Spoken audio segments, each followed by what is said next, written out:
আলাইকুম সবাইকে অ্যান্ড আবারও অভিনন্দন জানাচ্ছি আজকে এখানে আসার জন্য সবাইকে। সো এত যে বড় বড় মেগা প্রজেক্টসগুলো চারপাশে হচ্ছে, অনেক সময় নিজস্ব ইনভেস্টমেন্ট থাকে, অনেক সময় ফাইন্যান্সিয়াল ইনভেস্টমেন্ট বিভিন্ন ফাইন্যান্সিয়াল ইনস্টিটিউটস করে থাকে। ইনফ্যাক্ট ডিফারেন্ট ইন্টারন্যাশনাল অর্গানাইজেশনও অনেক সময় ইনভেস্টমেন্ট করে থাকে মেগা মেগা প্রজেক্টগুলোতে, ইনফ্রাস্ট্রাকচার বিল্ডিংয়ে, যেগুলো somehow related to climate change that we are facing today. তো এই সকল জায়গাতে আসলে আমাদের দেশে ব্যাংকিং সেক্টরগুলো, আমরা জানি যে আমাদের দেশ রেডিমেড গার্মেন্টস ইন্ডাস্ট্রির ওপর অনেক বেশি নির্ভরশীল, তাই না?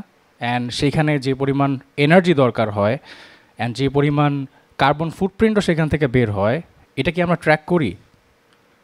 বা সেখানে যে পরিমাণ আমাদের ফাইন্যান্সিয়াল ইনস্টিটিউশন থেকে ইনভেস্টমেন্টগুলো যায়, সেগুলোকে আমরা ট্র্যাক করতে পারতেছি? Are those investments traceable or transparent enough, বা এনাফ আমরা যে বলি যে রিনিউয়েবল শিফটিং করতেছি স্লোলি পাওয়ারটাকে? সো ওই শিফটিংটা করার জন্য আসলে আমার কমিউনিটিতে যে ইম্প্যাক্টটা পড়তে পারে, জাস্ট থিঙ্ক অ্যাবাউট দ্যাট। একটা জায়গায় একটা কোল ফ্যাক্টরি আছে, সেখানে 10 থেকে 15,000 মানুষ কাজ করে।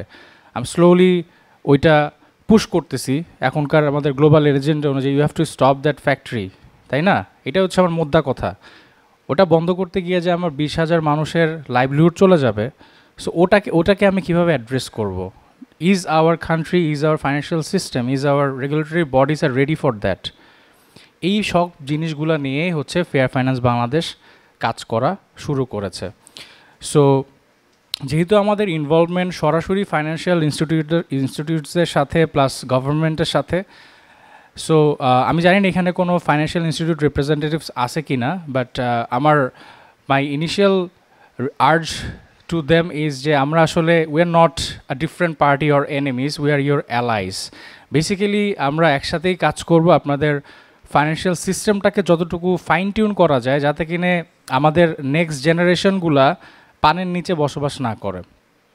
This is the one area that I'd like to strongly emphasise on আর কি। এরপরে আমরা আসি হচ্ছে সাস্টেনেবল ফাইন্যান্স করার জন্য আসলে ফেয়ার ফাইন্যান্স বাংলাদেশ কীভাবে সাহায্য করতে পারে আমাদের দেশের ফাইন্যান্সিয়াল ইনস্টিটিউটগুলোকে। যেহেতু মাসুদ ভাই একটু আগে বললো যে আমরা ব্যাংক পলিসি অ্যাসেসমেন্ট করব, যেহেতু ফেয়ার ফাইন্যান্সের জার্নি শুরু হয়েছে আমি বললাম 2009 সাল থেকে, এটা হচ্ছে 2024 সাল। তো আমরা এই সময়ের মধ্যে বিভিন্ন ইয়ারে বিভিন্ন দেশে এই সাস্টেনেবল ফাইন্যান্স এই জিনিসটা প্রিপেয়ার করার জন্য, এক একটা দেশের ফাইন্যান্সিয়াল সিস্টেমটাকে এইভাবে সুন্দরভাবে সাজানোর জন্য অনেক রিসার্চ করেছি। সেই রিসার্চের এভিডেন্সগুলো গ্যাদার করা হয়েছে, সেগুলোকে ফাইন টিউন করা হয়েছে ডিফারেন্ট কান্ট্রি কনটেক্সটে, ডিফারেন্ট পার্সপেক্টিভে। তারপরে আমরা কিছু টপ নচ মেথোডোলজি বিল্ড করেছি। সেই মেথোডোলজিগুলো ধরে বাংলাদেশের কনটেক্সটে যদি কোনো কিছু চেঞ্জ করা লাগে, আমাদের রিসার্চাররা এবং আমরা সেগুলোকে ফাইন টিউন করে সেই ব্যাংকদের সাথে ব্যাংক পলিসিগুলো অ্যাসেসমেন্ট করবো একসাথে। সেটা আমাদের শুরু হবে খুব তাড়াতাড়ি, জানুয়ারি থেকে। সো সেই ব্যাংক পলিসি অ্যাসেসমেন্টগুলো হচ্ছে আমাদের একদমই ইনিশিয়াল স্টেপস, বেবি স্টেপস বলতে পারেন। এই অ্যাসেসমেন্টের পরে ব্যাংকগুলোর সাথে মাল্টিপল টাইমস ডায়ালগস হবে, বায়োলেটারাল মিটিংস হবে, গভর্নমেন্টের সাথে মিটিংস হবে, সেন্ট্রাল ব্যাংকের সাথে মিটিংস হবে, and then we will come to a final decision আর কি। সো উইথ দিস কনটেক্সট আমি এখানে আমার পার্ট শেষ করতেছি, and I hand over to Masud ভাই, অ্যান্ড থ্যাংক ইউ